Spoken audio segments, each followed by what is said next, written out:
Hello my dear students, welcome back. இன்னைக்கு நம்ம class 10 Ncert History உடைய Chapter 1 The Rise of Nationalism in Europe உடைய continuation தான் பார்க்க போகிறோம். நான் போன வீடியோவில் கேட்ட கொஸ்டனுக்கு கரெக்டாக ஆன்சர் பண்ண தாரணி ஸ்ரீக்கு என்னுடைய பாராட்டுகளை தெரிவிச்சுக்கிறேன். Well done Dharani Sri. இப்போ நம்ம இந்த லெசனை கண்டினியூ பண்ணலாம். நம்ம போன வீடியோவில் ஃப்ரெஞ்ச் ரெவல்யூஷன் எப்போ நடந்தது, ஃப்ரெஞ்ச் ரெவல்யூஷனரிஸுடைய முக்கியமான நோக்கம் என்னவாக இருந்தது, ஃப்ரெஞ்ச் மக்களுக்கிடையே ஒரு கலெக்டிவ் ஐடென்டிட்டியை கொண்டு வரதுக்காக மேற்கொண்ட நடவடிக்கைகள் என்னென்ன, எப்படி நேஷனலிசம் அப்படிங்கிற ஒரு கான்செப்ட் வெளிநாடுகளுக்கெல்லாம் பரவ தொடங்கியது, சிவில் கோட் ஆஃப் 1804 என்னென்ன மாதிரியான சட்டங்கள் நடைமுறைக்கு கொண்டு வரப்பட்டன, இந்த டாபிக்ஸ்லாம் தான் நம்ம போன வீடியோவில் டிஸ்கஸ் பண்ணோம். இப்போ நம்ம இந்த வீடியோவில் the making of nationalism in Europe தான் டிஸ்கஸ் பண்ண போகிறோம். யூரோப்பில் தேசியவாதம் அப்படிங்கிற ஒரு கான்செப்ட் எப்படி உருவானது, மிட் 18th century யூரோப்பில் இருந்த கிங்டம்ஸ்லாம் எப்படி நாடுகளாக மாறின, இதை பற்றி தான் நம்ம இந்த டாபிக்குள்ளே டிஸ்கஸ் பண்ண போகிறோம். நீங்கள் மிட் 18th century யூரோப்புடைய மேப்பை இன்றைக்கி எடுத்து பார்த்தீங்கன்னா நமக்கு தெரிஞ்ச Germany, Italy, Switzerland, France, Spain, Netherlands மாதிரியான நாடுகள்லாம் அப்போ இருந்த காலகட்டத்தில் எக்ஸிஸ்ட் பண்ணவே இல்லை. எதனால் அப்படின்னா இந்த பகுதிகள் எல்லாமே கிங்டம்ஸாகவும் டச்சீஸாகவும் கேண்டன்ஸாகவும் இருந்தது. அதாவது இந்த ரீஜன்ஸ் எல்லாமே அப்போ நாடுகளாக இல்லாமல் தனித்தனி கிங்டம்ஸாக இருந்தது. அதாவது ராஜாக்களுடைய கண்ட்ரோல்குள்ளே ஒரு அட்டானமஸ் டெரிட்டரிஸாக இருந்தது. அட்டானமஸ் டெரிட்டரிஸ் அப்படின்னா சுய ஆட்சி பிரதேசங்களாக இருந்தது. ஸோ அட்டானமஸ் டெரிட்டரிஸ் அப்படின்னா கிங்ஸ் அவங்க கண்ட்ரோலில் இருந்த டெரிட்டரிஸ்லாம் அவங்க சில ரூல்ஸ் அண்ட் ரெகுலேஷன்ஸை அவங்க மக்களுக்காக க்ரியேட் பண்ணி வச்சுருப்பாங்க. அண்ட் அந்த பகுதிகளில் வாழ்ந்த மக்கள் எல்லாருமே அவங்க அரசரால் உருவாக்கப்பட்ட சட்டங்களையும் விதிகளையும் அவங்க ஃபாலோ பண்ணுவாங்க. ஸோ இதை தான் நம்ம அட்டானமஸ் டெரிட்டரிஸ் அப்படின்னு சொல்லுவோம். ஸோ ஈஸ்டர்ன் அண்ட் சென்ட்ரல் யூரோப்பில் பார்த்தீங்கன்னா ஆட்டோக்ராட்டிக் மொனார்கி, அதாவது மொனார்கியல் ஃபார்ம் ஆஃப் கவர்மெண்ட் தான் இவங்க ஃபாலோ பண்ணிட்டு இருந்தாங்க. They did not see themselves as sharing a collective identity or common culture. Often they spoke different languages and belonged to different ethnic groups. Ethnic groups அப்படின்னா இனங்கள். So இங்கே வாழ்ந்த மக்கள், இந்த டெரிட்டரிஸில் வாழ்ந்த மக்கள் எல்லாருமே வெவ்வேறு மொழி பேசுகிற மக்களாக இருந்தாங்க, வெவ்வேறு இனங்களை சேர்ந்த மக்களாக இருந்தாங்க. அண்ட் இவங்களோட கல்ச்சருமே டிஃப்ரெண்ட்டாக இருந்தது. ஸோ இந்த மக்களுக்கு இடையில் பொதுவான ஒரு விஷயம் இருந்ததே இல்லை, அதாவது ஒரு காமன் ஐடென்டிட்டி இருந்ததே இல்லை. இவங்க எல்லாருக்குமே காமனாக இருந்த ஒரே விஷயம் என்ன அப்படின்னா இவங்களுடைய அரசன். அண்ட் இங்கே பார்த்தீங்கன்னா ஒவ்வொரு டெரிட்டரிஸ்குள்ளே வாழ்ந்த மக்களுக்கிடையே எவ்வளோ டிஃப்ரென்சஸ் இருந்தது அப்படின்னு நம்ம புரிஞ்சுக்கிறதுக்கு இங்கே ஹாப்ஸ்பர்க் எம்பையரை ஒரு எக்ஸாம்பிளாக கொடுத்துருக்காங்க. ஸோ இன்றைக்கி நமக்கு தெரிஞ்ச ஆஸ்ட்ரியா அண்ட் ஹங்கரி இருக்கிற ரீஜியனில் தான் அப்போ ஹாப்ஸ்பர்க் எம்பையர் இருந்தது. ஸோ அந்த காலகட்டத்தில் பார்த்தீங்கன்னா யூரோப்பில் வாழ்ந்த மக்களை 2 கிளாஸஸாக டிவைட் பண்ணியிருந்தாங்க. ஃபர்ஸ்ட் பார்த்தீங்கன்னா தி அரிஸ்டோக்ராட்ஸ். இவங்க ஹையர் சொசைட்டியை சேர்ந்த மக்களாக இருப்பாங்க. இவங்க பேசிக்லி ரிச் பீப்புளாக இருப்பாங்க. இன்னொரு கேட்டகரி பார்த்தீங்கன்னா தி பீசன்ஸ். இவங்க விவசாயம் செய்கிறவங்களாக இருப்பாங்க. அண்ட் இவங்க புவர் கேட்டகரியில் வருவாங்க. ஸோ யூரோப்பில் வாழ்ந்த மக்கள் 2 கேட்டகரிஸாக பிரிக்கப்பட்டிருந்தாங்க. ஒன்று அரிஸ்டோக்ராட்ஸ், இன்னொன்று பீசன்ஸ். ஸோ ஹாப்ஸ்பர்க் எம்பையருக்குள்ளே இருந்த சில பகுதிகள், அதாவது அல்பைன் ரீஜன், டைரல், ஆஸ்ட்ரியா, சுடெட்டன்லாண்ட், பொஹீமியா, இங்கே இருந்த அரிஸ்டோக்ராட்டிக் பீப்புள், அதாவது ரிச் பீப்புள் ஜெர்மன் மொழியை பேசினாங்க. அண்ட் இட்டாலி பேசுகிற மக்கள் பார்த்தீங்கன்னா ஹாப்ஸ்பர்க் எம்பையருக்குள்ளே லொம்பார்டி அண்ட் வெனீஷியா மாதிரி பகுதிகளில் வாழ்ந்துட்டு இருந்தாங்க. இன் Hungary half of the population spoke Magyar while the other half spoke a variety of dialects. Dialects அப்படின்னா ரீஜனல் லாங்குவேஜ், அதாவது லோக்கல் லாங்குவேஜ். ஸோ ஹாப்ஸ்பர்க் எம்பையருக்குள்ளே ஹங்கேரி பகுதியில் வாழ்ந்த பாதி மக்கள் பார்த்தீங்கன்னா மேகியர் மொழியை பேசுகிற மக்களாக இருந்தாங்க. And the other half of the population பார்த்தீங்கன்னா வெரைட்டி ஆஃப் ரீஜனல் டயலெக்ட்ஸ், அதாவது நிறைய லோக்கல் லாங்குவேஜஸை பேசுகிற மக்களாக இருந்தாங்க. அண்ட் கலீஷியா ரீஜனில் வாழ்ந்த அரிஸ்டோக்ராட்டிக் பீப்புள், அதாவது ரிச் பீப்புள் பார்த்தீங்கன்னா பாலிஷ் மொழியை பேசுகிற மக்களாக இருந்தாங்க. Besides these 3 dominant group. So இங்கே டாமினன்ட் குரூப்னு யாரை குறிப்பிடுறாங்க அப்படின்னா அல்பைன் ரீஜன்ஸில் வாழ்ந்துட்டு இருந்த அரிஸ்டோக்ராட்டிக் மக்கள், ஹங்கேரியில் வாழ்ந்துட்டு இருந்த அரிஸ்டோக்ராட், கலீஷியாவில் வாழ்ந்துட்டு இருந்த அரிஸ்டோக்ராட்டிக் பீப்புளை தான் இங்கே டாமினன்ட் குரூப் அப்படின்னு குறிப்பிடுறாங்க. ஸோ இங்கே அரிஸ்டோக்ராட்ஸை டாமினன்ட் குரூப் அப்படின்னு ஏன் குறிப்பிடுறாங்க அப்படின்னா அந்த காலகட்டத்தில் யூரோப்பில் இந்த அரிஸ்டோக்ராட்ஸ்க்கு நிறைய பவர்ஸ் இருந்தது. அண்ட் இதனால இவங்களுக்கு அரசாங்கம் மூலமாக நிறைய சலுகைகளும் கிடைத்தது. They also lived within the boundaries of the empire, a mass of subject Besant people. அதாவது யூரோப்பில் வாழ்ந்துட்டு இருந்த அரிஸ்டோக்ராட்டிக் பாப்புலேஷனை கம்பேர் பண்ணும்போது பெசன்ட்ஸோடைய பாப்புலேஷன் தான் மெஜாரிட்டியில் இருந்தது. Bohemians and Slovaks to the north, Slovenes in Carniola, Croats to the south and Rumans to the east in Transylvania. So இந்த ரீஜன்ஸ்லலாம் தான் வந்து மெஜாரிட்டி ஆஃப் பெசன்ட் பாப்புலேஷன் வாழ்ந்துட்டு இருந்தாங்க. ஸோ இந்த ஹாப்ஸ்பர்க் எம்பையருடைய எக்ஸாம்பிள் மூலமாகவே நமக்கு அங்கே வாழ்ந்த மக்களுக்கிடையே எவ்வளோ டிஃப்ரென்சஸ் இருந்தது நம்மளால் பார்க்க முடிஞ்சது. பொஹீமியாவில் வாழ்ந்த மக்கள் ஜெர்மன் பேசினாங்க, கலீஷியாவில் வாழ்ந்த மக்கள் பாலிஷ் பேசினாங்க, அப்புறம் இட்டாலி மொழி பேசுகிற மக்கள் இருந்தாங்க, இதில் லோக்கல் லாங்குவேஜஸ் பேசுகிற மக்களும் இருந்தாங்க, அண்ட் பெசன்ட் பாப்புலேஷன் மெஜாரிட்டியில் இருந்தது. ஸோ இந்த மாதிரி ஒரே கிங்டம் ஒரே எம்பையருக்குள்ளே வாழ்ந்த மக்களுக்கிடையே இவ்வளோ டிஃப்ரென்சஸ் இருந்தது. ஸோ இந்த மாதிரி இவங்களுக்கு ஒரு காமன் கல்ச்சர் இல்லை, ஒரு காமன் லாங்குவேஜ் இல்லாததுனால such differences did not easily promote a sense of political unity. So இந்த மக்களுக்கிடையே ஒரு காமன் கல்ச்சர், ஒரு காமன் ஐடென்டிட்டி, ஒரு காமன் லாங்குவேஜ் அப்படின்னு எதுவுமே காமனாக இல்லாததுனால இவங்களுக்கிடையே ஒரு கலெக்டிவ் ஐடென்டிட்டியை உருவாக்குறது ரொம்ப கடினமாக இருந்தது. ஸோ நான் முன்னாடியே சொன்ன மாதிரி இந்த மக்கள் எல்லாரையுமே ஒன்றிணைத்த ஒரே பொதுவான விஷயம் என்னன்னா இவங்களுடைய அரசன் தான். How did nationalism and the idea of nation state emerge? அதாவது தேசமே இல்லாத போது தேசியவாதம் அப்படிங்கிற ஒரு உணர்வு எப்படி உருவானது? இதை தான் நம்ம அடுத்த டாப்பிக்கில் டிஸ்கஸ் பண்ண போகிறோம். The aristocracy and the new middle class. So யூரோப்பில் வாழ்ந்துட்டு இருந்த மக்களை 2 கிளாஸஸாக பிரிச்சிருந்தாங்கன்னு நம்ம பார்த்தோம், அஸ் அரிஸ்டோக்ரஸி அண்ட் பெசன்ஸ். இப்போ இந்த நியூ மிடில் கிளாஸ் மக்கள் யார், இவங்க சமூகத்தில் என்ன மாதிரியான மாற்றங்களை கொண்டு வந்தாங்க அப்படிங்கிறது தான் நம்ம இந்த டாப்பிக்கில் டிஸ்கஸ் பண்ண போகிறோம். Socially and politically, landed aristocracy was the dominant class on the continent. இங்கே கான்டினென்ட் அப்படின்ட்டு யூரோப்பை மென்ஷன் பண்ணுறாங்க. அண்ட் லேண்டட் அரிஸ்டோக்ரஸி அப்படின்னா நிலங்களை சொந்தமாக வைத்திருக்கும் பணக்காரர்களை தான் வந்து லேண்டட் அரிஸ்டோக்ரஸி அப்படின்னு சொல்கிறாங்க. இவங்க கிட்ட நிறைய நிலங்கள் இருந்தது அண்ட் இவங்க வந்து யூரோப் கான்டினென்ட்டில் ஒரு டாமினன்ட் கிளாஸாக இருந்தாங்க. ஏன்னா இவங்க கிட்ட நிறைய பணமும் இருந்ததுனால நிறைய பவர்ஸும் இருந்தது. அண்ட் இவங்க பேசிக்லி பார்த்தீங்கன்னா ராயல் ஃபேமிலிஸை சேர்ந்தவங்களாகவும் இருப்பாங்க. The members of this class were united by a common way of life that cut across regional divisions. வெவ்வேறு பகுதிகளில் வாழ்ந்துட்டு இருந்த எல்லா அரிஸ்டோக்ராட்டிக் மக்களுக்குமே ஒரு காமன் வே ஆஃப் லைஃப் இருந்தது. அதாவது இவங்களுடைய லைஃப் ஸ்டைல் வந்து காமனாக இருந்தது அண்ட் இவங்க வந்து ஒரு பொதுவான வாழ்க்கை முறையை வாழ்ந்துட்டு இருந்தாங்க. They owned estates in the countryside and also townhouses. Countryside அப்படின்னா ரூரல் ஏரியாஸ், வில்லேஜ் ஏரியாஸ், அதாவது கிராமப்புறங்களில் இவங்களுக்கு சொந்தமான எஸ்டேட்ஸ் அதாவது தோட்டங்களும் டவுன் ஹவுசஸும் இருந்தது. They spoke French for purposes of diplomacy and in high society. Diplomacy அப்படின்னா ராஜதந்திரத்தின் நோக்கங்களுக்காகவும் and in high society இவங்க வந்து உயர்ந்த சமூகத்தில் எங்கேயாவது பார்ட்டிஸோ மீட்டிங்ஸ்லேயோ கேதர் பண்ணாங்க அப்படின்னா இவங்க வந்து ஃப்ரெஞ்ச் மொழியில் தான் பேசினாங்க. Their families were often connected by ties of marriage. அதாவது இந்த அரிஸ்டோக்ராட்டிக் ஃபேமிலிஸ் பெரும்பாலும் பார்த்தீங்கன்னா திருமண உறவால் இணைக்கப்பட்டிருந்தாங்க. அதாவது இந்த அரிஸ்டோக்ராட்டிக் ஃபேமிலியில் இருக்கிறவங்க மேரேஜ் பண்ணணும்னா அவங்க இன்னொரு அரிஸ்டோக்ராட்டிக் ஃபேமிலிக்குள்ளே தான் மேரேஜ் பண்ணிக்குவாங்க. ஸோ இதனால் பெரும்பாலும் பார்த்தீங்கன்னா இவங்க ஒருத்தருக்கு ஒருத்தர் ரிலேட்டிவ்ஸாக தான் இருந்தாங்க. The powerful aristocracy was however numerically a small group. The majority of the population was made up of peasants. நான் முன்னாடியே சொன்ன மாதிரி அரிஸ்டோக்ராட் மக்களுடைய பாப்புலேஷன் வந்து ரொம்ப கம்மியாக தான் இருந்தது கம்பேரிங் டு பெசன்ஸ் தான் வந்து மெஜாரிட்டியாக இருந்தாங்க. அதாவது விவசாயிகள் தான் மெஜாரிட்டியாக இருந்தாங்க யூரோப்பில். ஸோ யூரோப்பில் இருந்த வெஸ்ட் ரீஜனில் பெரும்பாலும் பார்த்தீங்கன்னா இந்த அரிஸ்டோக்ராட்ஸ் கிட்ட இருந்து நிலத்தை வந்து குத்தகைக்கு எடுத்து இந்த விவசாயிகள் விவசாயம் செஞ்சிட்டு இருந்தாங்க. ஸோ வெஸ்டர்ன் பார்ட் ஆஃப் யூரோப்னா Spain, Portugal, Ireland, UK. But இதுவே ஈஸ்டர்ன் அண்ட் சென்ட்ரல் யூரோப்பில் பார்த்தீங்கன்னா இந்த அரிஸ்டோக்ராட் சர்வ்ஸை வச்சு இவங்களுடைய எஸ்டேட்ஸ்லையும் லேண்ட்ஸ்லையும் கல்டிவேட் பண்ணிட்டு இருந்தாங்க. சர்வ்ஸ் அப்படின்னா நம்ம முன்னாடியே பார்த்தோம் லைஃப் டைம் லேபரர். இவங்க வந்து அந்த அரிஸ்டோக்ராட்ஸ்க்கு கிட்டத்தட்ட அடிமையாக தான் இருந்தாங்க. அதாவது இவங்க வந்து இவங்களுடைய வாழ்நாள் முழுவதும் ஒரே நிலத்தில் தான் வேலை பார்த்துட்டு இருப்பாங்க. ஸோ இவங்கள தான் நம்ம வந்து சர்வ்ஸ் அப்படின்னு சொல்லுவோம். In western and parts of central Europe the growth of industrial production and trade meant the growth of towns and emergence of commercial classes. So western and central யூரோப்பில் பார்த்தீங்கன்னா பார்ட்ஸ் ஆஃப் சென்ட்ரல் யூரோப்பில் பார்த்தீங்கன்னா இந்த பகுதிகளில் அப்போ industrial revolution நடந்துட்டு இருந்தது and நிறைய தொழிற்சாலைகள் உருவாயிட்டு இருந்தது. ஸோ இதனால் ட்ரேட் அண்ட் ப்ரொடக்ஷன் பிஸ்னஸும் இன்க்ரீஸ் ஆகிட்டு இருந்தது.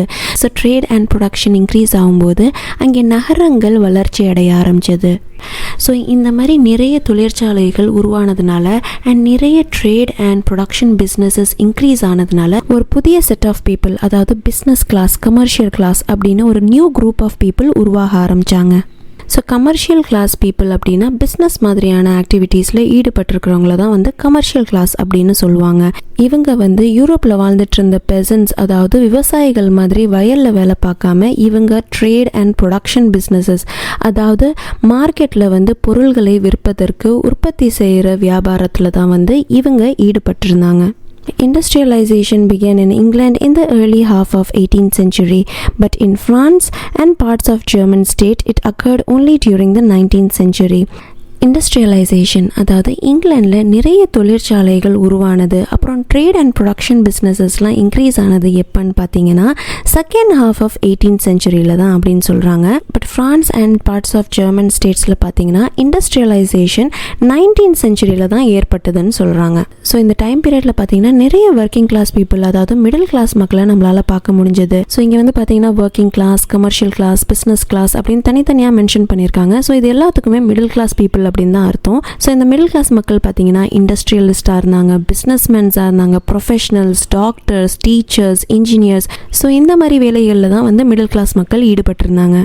அண்ட் லேட் 19th சென்ச்சுரியில் சென்ட்ரல் அண்ட் ஈஸ்டர்ன் யூரோப்பில் பார்த்தீங்கன்னா இந்த மிடில் கிளாஸ் மக்கள் வந்து குறைந்த அளவில் தான் இருந்தாங்க. It was among the educated liberal middle classes the idea of national unity following the abolition of aristocratic privileges gained popularity. French Revolutionக்கு அப்புறம் இந்த aristocratic மக்களுக்கு அரசால் வழங்கப்பட்ட சலுகைகள் எல்லாமே நீக்கப்பட்டதுன்னு நம்ம பார்த்தோம் இல்லையா. இதுக்கப்புறமா தான் இந்த மிடில் கிளாஸ் மக்களுக்கு நேஷனல் யூனிட்டி, அதாவது தேசிய ஒற்றுமை, தேசியவாதம் அப்படிங்கிற யோசனை உருவானது. ஏன் எப்போதும் பணக்காரர்களுக்கு மட்டுமே சமூகத்தில் முக்கியத்துவம் கிடைக்குது? ஏன் விவசாயிகளுக்கு எப்போதுமே குறைவான ஊதியம் வழங்கப்படுது? எதனால சொசைட்டியில் இவ்வளோ இன்இக்வாலிட்டி இருக்குது? இந்த மாதிரியான தாட்ஸ்லாம் வந்ததுனால தான் நேஷனலிசம் அப்படிங்கிற ஐடியா இந்த எஜுகேட்டட் மிடில் கிளாஸ் மக்களுக்கு இடையே உருவானது. இந்த டாப்பிக்கில் பார்த்தீங்கன்னா discuss the lifes of aristocrats and the new middle class in the 19th century France அப்படின்னு கொஸ்டின் கேட்கலாம். ஸோ நெக்ஸ்ட் டாபிக் வந்து பார்த்தீங்கன்னா what did liberal nationalism stand for. இந்த டாபிக் வந்து ரொம்ப ரொம்ப முக்கியமான டாபிக். அடிக்கடி போர்டு எக்ஸாம்ஸில் இந்த டாப்பிக்கில் இருந்து தான் கொஸ்டின்ஸ் கேட்பாங்க. அண்ட் இதில் டேரெக்டாக what did liberal nationalism stand for அப்படின்னு டேரெக்டாகவே கொஸ்டின்ஸ் கேட்குறதுக்கு சான்சஸ் இருக்குது. Ideas of national unity in early 19th century Europe were closely allied to the ideology of liberalism. இப்போ early 19th century யூரோப்பில் பார்த்தீங்கன்னா நேஷ்னல் யூனிட்டி அப்படிங்கிற ஐடியாவும் லிபரலிசம் அப்படிங்கிற கருத்தும் ஒன்றிணைந்து நல்லா செயல்பட ஆரம்பிச்சது. The term liberalism derives from Latin root liber meaning free. So liberalism அப்படிங்கிற term பார்த்தீங்கன்னா லாட்டின் மொழியிலிருந்து டிரைவ் பண்ணியிருக்காங்க. லாட்டினில் வந்து லிபர் அப்படின்னா ஃப்ரீ, அதாவது சுதந்திரமாக இருக்கிறது. நெக்ஸ்ட் வந்து பார்த்தீங்கன்னா இந்த நியூ மிடில் கிளாஸ் மக்களை பொறுத்தவரை லிபரலிசம் அப்படிங்கிற கான்செப்ட் வந்து ஃப்ரீடம் ஃபார் தி இண்டிவிஜுவல், அதாவது தனி மனித சுதந்திரம், and equality of all before law, சட்டத்துக்கு முன்னாடி எல்லாருமே சமமாக இருப்பதாக தான் இருந்தது. ஏன்னா ஃப்ரெஞ்ச் ரெவல்யூஷனுக்கு முன்னாடி பார்த்தீங்கன்னா சொசைட்டியில் ஒரு ஈக்குவாலிட்டியே இல்லை. அரிஸ்டோக்ராட் ஃபேமிலியை சேர்ந்தவங்களுக்கு அரசால் நிறைய சலுகைகள் வழங்கப்பட்டது. ஸோ இங்கே வந்து லிபரலிசம் பார்த்தீங்கன்னா ரெண்டு கான்டெக்ட்ஸில் கொடுத்துருக்காங்க. ஒன்று வந்து பொலிட்டிக்கல் பெர்ஸ்பெக்டிவ், இன்னொன்று வந்து economical perspective. So political perspective என்னன்னு பார்ப்போம். Politically it emphasise the concept of government by consent. Concept of government by consent அப்படின்னா மக்கள் தங்களுடைய தலைவர்களை தேர்ந்தெடுத்து மக்களால் உருவாக்கப்படும் ஒரு அரசாங்கம். Since the French Revolution, liberalism had stood for the end of autocracy and clerical privileges. French Revolutionக்கு அப்புறமா பார்த்தீங்கன்னா இந்த லிபரலிசம் அப்படிங்கிற ஒரு கான்செப்ட் வந்ததுக்கு அப்புறம் ஆட்டோக்ராட்டிக் மக்களுக்கும் கிளர்ஜி மக்களுக்கும் அரசாங்கத்தால் வழங்கப்பட்ட சலுகைகள் எல்லாமே ஒழிக்கப்பட்டன.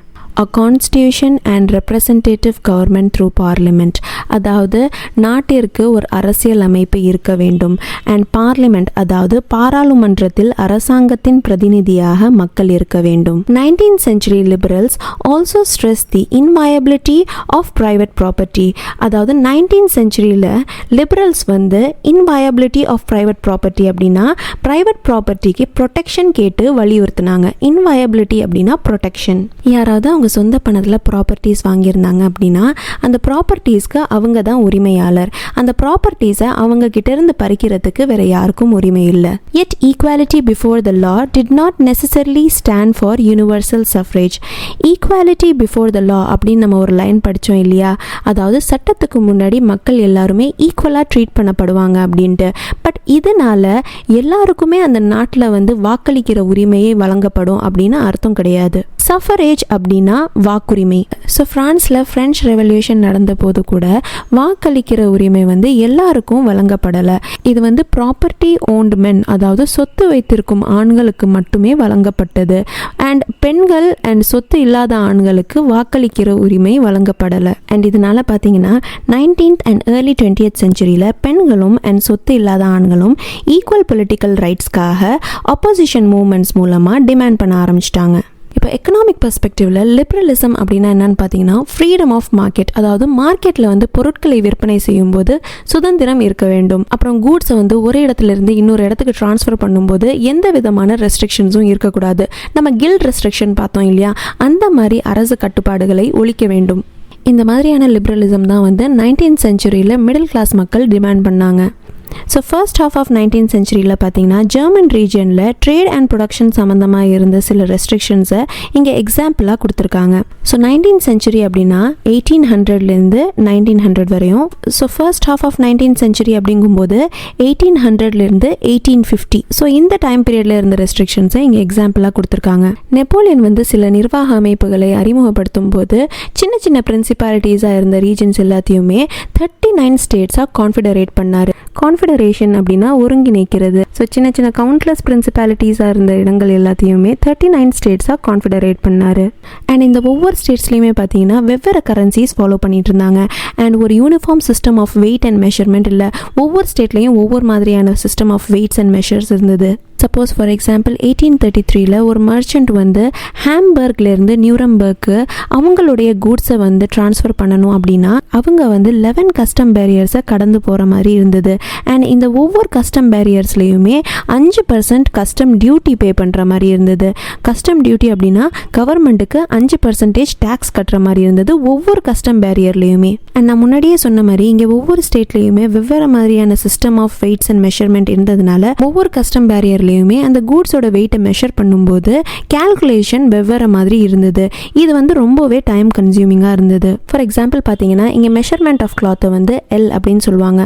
ஃபார் எக்ஸாம்பிள் ஒரு எல், அதாவது 1 மீட்டர் துணி ஃப்ராங்க்ஃபர்ட்டில் வந்து 54.7 சென்டிமீட்டர் இருந்துச்சுன்னா இதே 1 மீட்டர் துணி மெயின்ஸ்க்கு போகும்போது 55.1 சென்டிமீட்டர் இருக்கும். அப்புறம் நியூரம்பர்கில் வந்து 65.6 சென்டிமீட்டர் இருக்கும். அப்புறம் ஃப்ரீபர்கில் 53.5 சென்டிமீட்டர் இருக்கும். இப்படி ஒவ்வொரு இடத்துக்கு போகும்போதும் ஒவ்வொரு மாதிரியான வெயிட்ஸ் அண்ட் மெஷர்மெண்ட் இருக்கும். அண்ட் இதனால ஒவ்வொரு தடவை கால்குலேட் பண்ணும்போது ரொம்ப டைம் கன்சியூமிங்காக இருக்கும். அண்ட் ஒவ்வொரு வெயிட்டுக்கு ஏற்ற மாதிரி அந்த கூட்ஸ்க்கு அந்த மர்ச்சன்ட்ஸ் டேக்ஸும் அதிகமாக பே பண்ணுற மாதிரி இருக்கும். ஸோ இந்த மாதிரி கண்டிஷன்ஸ்லாம் வந்து இந்த கமர்ஷியல் கிளாஸ் மக்களுக்கு, அதாவது பிஸ்னஸ் கிளாஸ், மிடில் கிளாஸ் மக்களுக்கு அவங்களுடைய பிஸ்னஸ் வளர்ச்சி அடைகிறதுல பெரிய தடையாக இருந்தது. இந்த மாதிரி ஒரு இடத்துல இருந்து இன்னொரு இடத்துக்கு கூட்ஸ், பீப்புள், கேபிட்டல்லாம் ட்ரான்ஸ்ஃபர் பண்ணும்போது எந்த வித தடையும் இல்லாமல் இருக்கிற மாதிரி ஒரு யூனிஃபைடு எக்கனாமிக் டெரிட்டரியை கிரியேட் பண்ணணும் அப்படின்னு ஆர்கியூ பண்ணாங்க. ஸோ யூனிஃபைடு எக்கனாமிக் டெரிட்டரினா என்னன்னு பார்த்தீங்கன்னா எல்லா ரீஜன்லையுமே ஒரு uniform system of weights and measures follow பண்ணுறது, அப்புறம் எல்லா ரீஜன்லையுமே ஒரு காமன் கரன்சி ஃபாலோ பண்ணுறது. இதனால என்னன்னு பார்த்தீங்கன்னா மிடில் கிளாஸ் மக்களுக்கு அவங்களுடைய கூட்ஸை ஒரு இடத்துல இருந்து இன்னொரு இடத்துக்கு ட்ரான்ஸ்ஃபர் பண்ணும்போது ரொம்ப ஈஸியாகிடும்.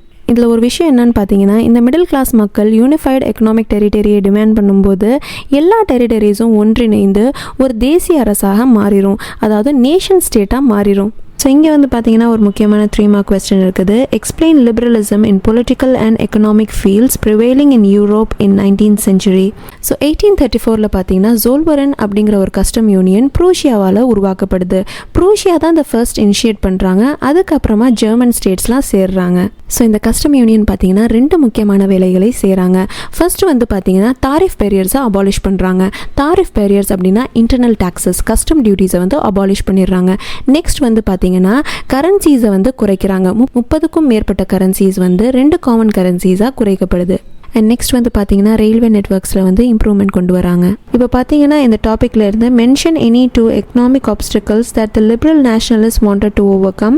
இன் what way did the Zollverein customs union of 1834 try to overcome these shortcomings. Next வந்து பார்த்தீங்கன்னா அ நியூ கன்சர்வேட்டிசம் ஆஃப்டர் 1815. இங்கே இருந்து தான் இந்த லெசன் ரொம்ப இன்ட்ரெஸ்டிங்காக இருக்க போகுது. இதுவரையும் நம்ம வந்து மிடில் கிளாஸ் மக்களை பற்றி படித்து தெரிஞ்சுக்கிட்டோம். அதாவது அவங்க என்னென்ன ப்ராப்ளம்ஸ் ஃபேஸ் பண்ணாங்க, என்னென்ன மாதிரியான சேஞ்சஸ் கொண்டு வந்தாங்கன்னு தெரிஞ்சுக்கிட்டோம். சொசைட்டியில் அவங்க கொண்டு வந்த இந்த சேஞ்சஸ் எல்லாம் பார்த்துட்டு கண்டிப்பாக இந்த கன்சர்வேட்டிவ்ஸ் பேசாமல் இருந்திருக்க மாட்டாங்க. ஸோ இவங்க யார் அண்ட் இவங்க என்னென்ன ஆக்ஷன்ஸ் எடுத்தாங்க அப்படிங்கிறத நம்ம இந்த டாப்பிக்கில் பார்க்க போகிறோம். ஸோ ஃபர்ஸ்ட் வந்து நம்ம கன்சர்வேட்டிசம்னா என்னன்னு பார்ப்போம். கன்சர்வேட்டிசம் வந்து ஒரு பொலிட்டிக்கல் ஃபிலாசபி. தமிழில் கன்சர்வேட்டிசம் அப்படின்னா பழமைவாதம். ஸோ கன்சர்வேட்டிவ் மக்கள் பார்த்தீங்கன்னா பழைய ட்ரெடிஷனுக்கு, பழைய பழக்க வழக்கங்களுக்கெல்லாம் ரொம்ப முக்கியத்துவம் கொடுப்பாங்க. இந்த கன்சர்வேட்டிவ்ஸ் பார்த்தீங்கன்னா எப்போதுமே சொசைட்டியில் ஒரு இமீடியட் சேஞ்சை வந்து விரும்ப மாட்டாங்க. உடனடியாக ஏதாவது ஒரு பெரிய மாற்றம் வந்துச்சு அப்படின்னா அதை கண்டிப்பாக அவங்களால அக்செப்ட் பண்ணிக்கவே முடியாது. ஸோ இவங்களுக்கு வந்து சொசைட்டியில் சேஞ்சஸ் வந்தாலும் அது படிப்படியாக தான் வளர்ச்சி அடையணும் அப்படின்னு எதிர்பார்ப்பாங்க. ஸோ இந்த கன்சர்வேட்டிவ் மக்களுக்கு பார்த்தீங்கன்னா பழைய மொனார்கி சிஸ்டமை பாதுகாத்து வைக்கணும், பழைய சர்ச் சிஸ்டமை பாதுகாத்து வைக்கணும், அப்புறம் மக்களை வந்து சோஷியல் ஹையரார்கி படி பிரித்து வைக்கணும். அதாவது சோஷியல் ஹையரார்கி அப்படின்னா ரிச் புவர் பேசிஸில் மக்களை வந்து பிரித்து வைக்கணும். அரிஸ்டோக்ரேட்ஸ்க்கு வந்து சொசைட்டியில் நிறைய இம்பார்ட்டன்ஸ் கிடைக்கணும். இவங்க வந்து மொனார்கியல் ஃபார்ம் ஆஃப் கவர்மெண்ட்டுக்கு தான் ரொம்ப சப்போர்ட்டிவாக இருந்தாங்க. அண்ட் நாட்டில் வந்து டெமோக்ரஸி இல்லாமல் மொனார்கியல் ஃபார்ம் ஆஃப் கவர்மெண்ட் இருக்கிறத தான் வந்து இவங்க விரும்பினாங்க. பட் நெப்போலியனுடைய நோக்கம் என்னவா இருந்தது அப்படின்னா நாட்டில் வந்து monarchial form of government abolish பண்ணிட்டு டெமோக்ரஸியை கொண்டு வரணுங்கிறது தான். பட் இது வந்து கன்சர்வேட்டிவ்ஸ்க்கு பிடிக்கல. எதனால அப்படின்னா மோஸ்ட் ஆஃப் த கன்சர்வேட்டிவ்ஸ் வந்து அரிஸ்டோக்ராட் ஃபேமிலியை சேர்ந்தவங்களா இருந்தாங்க. அண்ட் இவங்க மொனார்கியல் ஃபார்ம் ஆஃப் கவர்மெண்ட்ல இருக்கும்போது அரசாங்கத்தால் இவங்களுக்கு நிறைய சலுகைகள் வழங்கப்பட்டது. அது எல்லாத்தையுமே இவங்க அனுபவிச்சுட்டு இருந்தாங்க. ஸோ இப்போ டெமோக்ரஸி வந்ததுக்கப்புறம் நாட்டில் இருக்கிற எல்லா மக்களுமே சட்டத்துக்கு முன்னாடி ஈக்குவலாக ட்ரீட் பண்ணப்படுறதுனால இவங்களுக்கு அந்த சலுகைகள்லாம் கிடைக்கிறது இல்லை. ஸோ ஃப்ரெஞ்ச் ரெவல்யூஷன் வந்து 1789 நடந்துச்சு. பட் நம்ம பார்த்தீங்கன்னா 1815 நடந்துட்டு இருக்கிறத பற்றி பேசிகிட்டு இருக்கோம். அதாவது 26 ஆண்டுகளுக்கு பிறகு நடக்கிற விஷயங்களை பற்றி நம்ம இப்போ பேசிகிட்டு இருக்கோம். 1815 பார்த்தீங்கன்னா த பேட்டில் ஆஃப் வாட்டர்லூ நடக்குது. அண்ட் இந்த போரில் பார்த்தீங்கன்னா நெப்போலியன் 4 நாடுகளால், அதாவது பிரிட்டன், ரஷ்யா, ப்ரூஷியா அண்ட் ஆஸ்திரியாவால் இந்த போரில் தோற்கடிக்கப்படுறாரு. ஸோ இந்த 4 நாடுகள், அதாவது பிரிட்டன், ரஷ்யா, ப்ரூஷியா அண்ட் ஆஸ்திரியாவை வந்து இவங்க யூரோப்பியன் பவர்ஸ் அப்படின்னு அழைக்கிறாங்க. ஸோ இந்த 4 கண்ட்ரீஸுடைய பேர் வந்து ரொம்ப ரொம்ப முக்கியம். Britain, Russia, Prussia and Austria. இதை தான் வந்து யூரோப்பியன் பவர்ஸ் அப்படின்னு சொல்கிறாங்க. ஸோ நெப்போலியனை தோற்கடிச்சதுக்கப்புறம் ஃப்ரான்ஸில் நெப்போலியன் கொண்டு வந்த எல்லா மாற்றங்களையுமே இவங்க ரத்து செய்கிறாங்க. Most conservatives however did not propose a return to the society of pre-revolutionary days. So mostly conservatives பார்த்தீங்கன்னா அந்த ப்ரீ-ரெவல்யூஷனரி டேஸ், அதாவது ஃப்ரெஞ்ச் ரெவல்யூஷனுக்கு முன்னாடி ஃப்ரான்ஸ் எப்படி இருந்ததோ அப்படியே இருக்கணும் அப்படின்னு அவங்க விரும்பலை. Rather, they realized from the changes initiated by Napoleon, the modernization could in fact strengthen traditional institutions like the monarchy. So Napoleon France நாட்டில் கொண்டு வந்த சில மாற்றங்கள் வந்து இவங்களுடைய மொனார்கியை வலுப்படுத்துறதுக்கு உதவும் அப்படிங்கிறத இவங்க உணர்ந்தாங்க. ஸோ கன்சர்வேட்டிவ்ஸ்க்கு பார்த்தீங்கன்னா டெமோக்ரஸியை அபாலிஷ் பண்ணிட்டு மொனார்கியை பழையபடியே ரீஸ்டோர் பண்ணணும். But at the same time பார்த்தீங்கன்னா ஒரு மாடர்ன் ஆர்மி இருக்கணும், குட் பியூரோக்ரஸி இருக்கணும், அதாவது நல்ல அட்மினிஸ்ட்ரேட்டிவ் சிஸ்டம் இருக்கணும், ஒரு டைனாமிக் எக்கனாமி இருக்கணும், அதாவது ட்ரேட் அண்ட் ப்ரொடக்ஷனில் எந்தவித அரசு கட்டுப்பாடுகளும் இருக்கக்கூடாது, அப்புறம் ஃபூடல் அண்ட் சர்வ் சிஸ்டமை அபாலிஷ் பண்ணணும். ஸோ இந்த மாதிரி நெப்போலியன் கொண்டு வந்த இந்த எல்லாத்தையுமே இவங்க அடாப்ட் பண்ணிக்கிட்டாங்க அப்படின்னா இவங்களுடைய மொனார்கி நல்லா ஸ்ட்ராங்காக இருக்கும் அப்படிங்கிறத இவங்க புரிஞ்சுக்கிட்டாங்க. ஸோ 1815 நெப்போலியனை தோற்கடிச்சதுக்கு அப்புறமா இந்த யூரோப்பியன் பவர்ஸ், அதாவது இந்த 4 நாடுகளும் Britain, Russia, Prussia and Austria, இவங்க எல்லாருமே ஒரு மீட்டிங்காக வியனால கேதர் பண்ணுறாங்க. எதுக்காகன்னு பார்த்தீங்கன்னா நெப்போலியனுக்கு அப்புறமா யூரோப்பில் என்ன மாதிரியான சேஞ்சஸ் அண்ட் மெஷர்ஸை கொண்டு வரலாம் அப்படிங்கிறத டிஸ்கஸ் பண்ணுறதுக்காக தான். The congress was hosted by the Austrian chancellor duke Metternich. So இந்த வியனா காங்கிரஸை ஹோஸ்ட் பண்ணுறது யார் அப்படின்னா இவர் வந்து ஒரு ஆஸ்திரியன் சான்சலர். இவருடைய பேர் வந்து டியூக் மேட்டர்னிஷ். அண்ட் இது வந்து ரொம்ப ரொம்ப முக்கியமான ஒரு 1 mark question. Who was the host of the Vienna Congress of 1815? கண்டிப்பாக கேட்பாங்க, நிறைய தடவை போர்டில் கேட்டிருக்காங்க. So Austrian chancellor duke Metternich, இது ரொம்ப ரொம்ப ஒரு முக்கியமான கொஸ்டின். ஸோ இங்கே கேதர் பண்ண காங்கிரஸுடைய மெம்பர்ஸ் எல்லாருமே ஒரு ட்ரீட்டியை சைன் பண்ணுறாங்க, ஒரு அக்ரிமெண்ட்டை சைன் பண்ணுறாங்க. அண்ட் இதுக்கு பேர் தான் வந்து the treaty of Vienna 1815. So இந்த ட்ரீட்டியில் பார்த்தீங்கன்னா ஃப்ரெஞ்ச் ரெவல்யூஷன் அப்போது நடைமுறைக்கு கொண்டு வரப்பட்ட நிறைய மாற்றங்கள் ரத்து செய்யப்பட்டது. ஃபர்ஸ்ட் வந்து the Bourbon dynasty which had been deposed during the French revolution was restored to power and France lost the territories it had annexed under Napoleon. So French revolution அப்போ போர்பன் டைனஸ்டி சிம்மாசனத்திலிருந்து அகற்றப்பட்டது. அதை வந்து இவங்க restore பண்ணிட்டாங்க. அதாவது இனிமேல் ஃப்ரான்ஸை வந்து போர்பன் டைனஸ்டி தான் ரூல் பண்ணுவாங்க. நெக்ஸ்ட் வந்து பார்த்தீங்கன்னா France loss the territories it had annexed under Napoleon. French revolution அப்போ நெப்போலியன் கேப்சர் பண்ணி அவருடைய கண்ட்ரோல்குள்ளே கொண்டு வந்து நிறைய டெரிட்டரிஸை இவங்க திருப்பி கொடுத்துட்டாங்க. நெக்ஸ்ட் வந்து பார்த்தீங்கன்னா a series of states were set up on the boundaries of France to prevent French expansion in future. எதிர்காலத்தில் ஃப்ரான்ஸ் நாடு எக்ஸ்பேண்ட் ஆகாமல் இருக்கிறதுக்கு இவங்க ஃப்ரான்ஸ் நாட்டினுடைய பவுண்டரிஸில் அதாவது எல்லைகளில் வந்து புதிய மாநிலங்களை அமைச்சாங்க. ஃப்ரான்ஸுடைய நார்தன் பார்ட்டில் கிங்டம் ஆஃப் நெதர்லாண்ட்ஸ் அமைச்சாங்க அண்ட் சதர்ன் பார்ட்டில் பார்த்தீங்கன்னா ஜெனோவா பீட்மோண்டோட சேர்க்கப்பட்டது. நெக்ஸ்ட் வந்து பார்த்தீங்கன்னா வெஸ்டர்ன் சைட் ஆஃப் ஃப்ரான்ஸில் ப்ரூஷியாவுக்கு நிறைய புதிய டெரிட்டரிஸ் கிடைச்சது அண்ட் ஈஸ்டர்ன் சைட் ஆஃப் ஃப்ரான்ஸில் பார்த்தீங்கன்னா ஆஸ்திரியாவுக்கு நார்தன் இட்டாலியோட கண்ட்ரோல் கிடைச்சது. பட் நெப்போலியனால் ஒன்றிணைக்கப்பட்ட அந்த 39 ஜெர்மன் கான்ஃபெடரேஷனில் இவங்க எந்த சேஞ்சஸும் கொண்டு வரல, அது அப்படியே தான் இருந்தது. அண்ட் ஈஸ்டர்ன் பார்ட் ஆஃப் ரஷ்யாவுக்கு பார்த்தீங்கன்னா போலாண்டுடைய ஒரு பகுதி கிடைச்சது அண்ட் ப்ரூஷியாவுக்கு பார்த்தீங்கன்னா a portion of Saxony கிடைச்சது. The main intention was to restore monarchies that had been overthrown by Napoleon and create a new conservative order in Europe. இவங்களுடைய முக்கியமான நோக்கமே நெப்போலியன் அபாலிஷ் பண்ண மொனார்க்கியை மறுபடியும் ரீஸ்டோர் பண்ணுறதாக தான் இருந்தது. அண்ட் கன்சர்வேட்டிவ் ஆர்டர் அப்படின்னா conservatives Napoleon கொண்டு வந்த சில சேஞ்சஸை அடாப்ட் பண்ணும் அப்படின்னு நினச்சாங்க இல்லையா. அதாவது ஃபூடல் சிஸ்டம் அண்ட் சர்ஃப்டம் அபாலிஷ் பண்ணுறது, கில்ட் ரெஸ்ட்ரிக்ஷன்ஸை ரிமூவ் பண்ணுறது, ஆர்மியை மாடர்னைஸ் பண்ணுறது.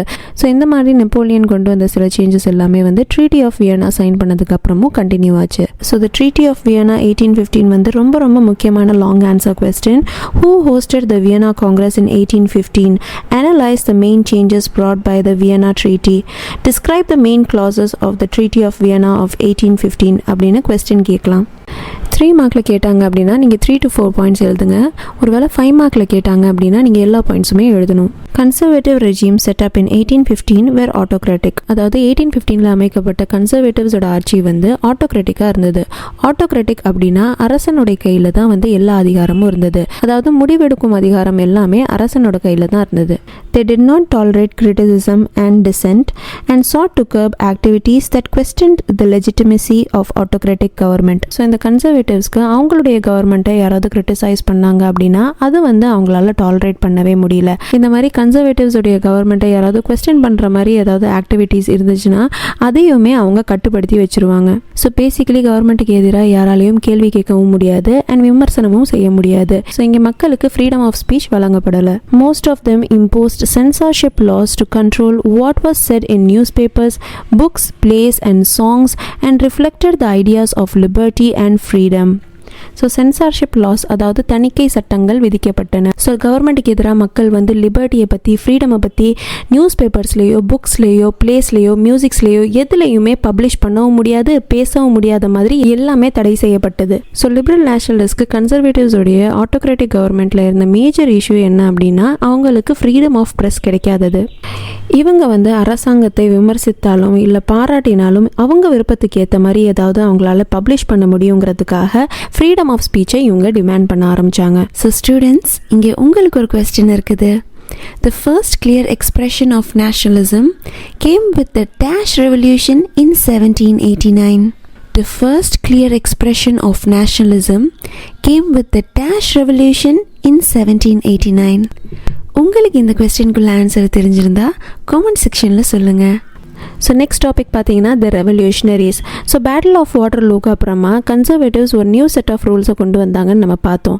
ஸோ இதுக்கப்புறமா லிபரல் நேஷனலிஸ்ட் என்ன பண்ணாங்க அப்படிங்கிறத நம்ம இந்த டாபிக்குள்ளே பார்க்கலாம். ஸோ 1815 அப்புறமா கன்சர்வேட்டிவ்ஸ் பவருக்கு வந்ததுக்கப்புறம் லிபரல் நேஷனலிஸ்ட் அதாவது லிபர்ட்டிக்காக போராடினவங்க, நேஷன் ஸ்டேட்காக டிமாண்ட் பண்ணவங்க எல்லாருமே ஒரு சீக்ரெட் சொசைட்டியை உருவாக்க ஆரம்பித்தாங்க. அதாவது கவர்மெண்ட்டுக்கு எதிராக ரகசியமாக வேலை செய்ய ஆரம்பித்தாங்க. இவங்க வந்து ரெவல்யூஷனரிஸை உருவாக்குறதுக்கு ட்ரைனிங் கொடுக்க ஆரம்பித்தாங்க. அப்புறம் லிபர்ட்டிஸ் அண்ட் நேஷன் ஸ்டேட் பற்றின ஐடியாஸை பரப்ப ஆரம்பித்தாங்க. To be revolutionary at this time meant a commitment to oppose monarchical forms. So இந்த காலகட்டத்தில் அதாவது 1815 அப்புறமா ட்ரீட்டி ஆஃப் வியனா சைன் பண்ணதுக்கு அப்புறமா இவங்க இந்த மாதிரி வேலைகளில் ஈடுபடுறது வந்து கவர்மெண்ட்டுக்கு எதிரான விஷயமா இருந்தது. பட் இவங்க இந்த மாதிரி வேலைகளில் ஈடுபடுறதுக்கான முக்கியமான காரணம் என்னவா இருந்தது அப்படின்னா எப்படியாவது மொனார்கியை பழையபடி அபாலிஷ் பண்ணிட்டு நாட்டில் டெமோக்ரஸியை கொண்டு வரணும், ஒரு நேஷன் ஸ்டேட்டை உருவாக்கணுங்கிறது தான். ஸோ இதுக்கப்புறமா பார்த்தீங்கன்னா ஒரு முக்கியமான இட்டாலியன் ரெவல்யூஷனரியை பற்றி சொல்லியிருக்காங்க. இவருடைய பேர் ஜூசெப்பே மட்ஸினி. இவர் பிறந்தது வந்து 1807 ஜெனோவாவில் அண்ட் இவர் கார்பனரி அப்படிங்கிற ஒரு சீக்ரெட் சொசைட்டியோட மெம்பராகவும் இருந்தார். இவருடைய 24 வயதில் இவர் லிகூரியாவில் ஒரு ரெவல்யூஷனை அட்டம் பண்ணதுனால இவரை லிகூரியாவிலிருந்து எக்ஸைல் பண்ணிட்டாங்க அப்படின்னா இவரை அந்த நாட்டை விட்டையே வெளியேற்றிட்டாங்க. இதுக்கப்புறமா பார்த்தீங்கன்னா இவர் 2 சீக்ரெட் சொசைட்டிஸை உருவாக்குறாரு. ஒன்று young Italy in Marseille and young Europe in Bern. இந்த குரூப்புடைய மெம்பர்ஸ் எல்லாமே Poland, France, Italy and German நாட்டை சேர்ந்த இளைஞர்களாக இருந்தாங்க. அண்ட் இவங்களுடைய எண்ணமும் ஒரே மாதிரி இருந்தது. Mazzini believed that God had intended nation to be the natural units of mankind. அதாவது நம்ம எல்லாருமே ஒன்றிணைந்து நேஷன் ஸ்டேட்ஸாக இருக்கிறது தான் கடவுளுடைய நோக்கம் அப்படிங்கிறது தான் மட்ஸினியோட தாட்ஸாக இருந்தது. ஸோ சின்ன சின்ன கிங்டம்ஸாக இருக்கிற இட்டாலியை எப்படியாவது ஒன்றிணைக்கணும் அப்படிங்கிறது தான் மட்ஸினியோட முக்கியமான நோக்கமாக இருந்தது. ஸோ இவருடைய சீக்ரெட் சொசைட்டியை பார்த்து இன்ஸ்பயர் ஆன நிறைய பேர் ஜெர்மனில், ஃப்ரான்ஸில், ஸ்விட்சர்லாண்டில், போலாண்ட்லலாம் சீக்ரெட் சொசைட்டியை அமைக்க ஆரம்பித்தாங்க. Mazzini's relentless opposition to monarchy and his vision of democratic republics frightened the conservatives. மொனார்க்கிக்கு மட்ஸினியின் இடைவிடாத எதிர்ப்பு மற்றும் ஜனநாயக குடியரசுகள் பற்றி அவருடைய பார்வை கன்சர்வேட்டிவ்ஸை பயமுறுத்தியது. மெட்டர்னிஷ் யாரு? இந்த வியனா காங்கிரஸை ஹோஸ்ட் பண்ண ஆஸ்ட்ரியன் சான்சலர் டியூக் மெட்டர்னிஷ். இந்த டியூக் மெட்டர்னிஷ் மட்ஸினியை the most dangerous enemy of our social order அப்படின்னு டிஸ்கிரைப் பண்ணுறாரு. அதாவது நமது சமூக ஒழுங்கின் மிகவும் ஆபத்தான எதிரி அப்படிங்கிற மாதிரி டிஸ்கிரைப் பண்ணுறாரு. ஸோ இந்த டாப்பிக்கில் பார்த்தீங்கன்னா மட்ஸினியை பற்றி ஒரு ஷார்ட் நோட் எழுத சொல்லி 3 மார்க்கில் கேட்பாங்க. ஸோ 3 மார்க்கில் கொஸ்டின் கேட்டாங்க அப்படின்னா நீங்கள் இந்த ஆன்சரை எழுதுங்க. ஸோ இந்த டாப்பிக்கோட இந்த லெசனுடைய பார்ட் 2 முடிவுக்கு வருது. இந்த லெசனுடைய பார்ட் 3 நம்ம நெக்ஸ்ட் வீடியோவில் பார்க்கலாம். உங்களுக்கு இந்த வீடியோ எப்படி இருந்துச்சுன்னு காமெண்ட் செக்ஷனில் சொல்லுங்கள். Please consider to like, share and subscribe. Thank you all for வாட்சிங் மை டியர் ஸ்டூடெண்ட்ஸ். பை.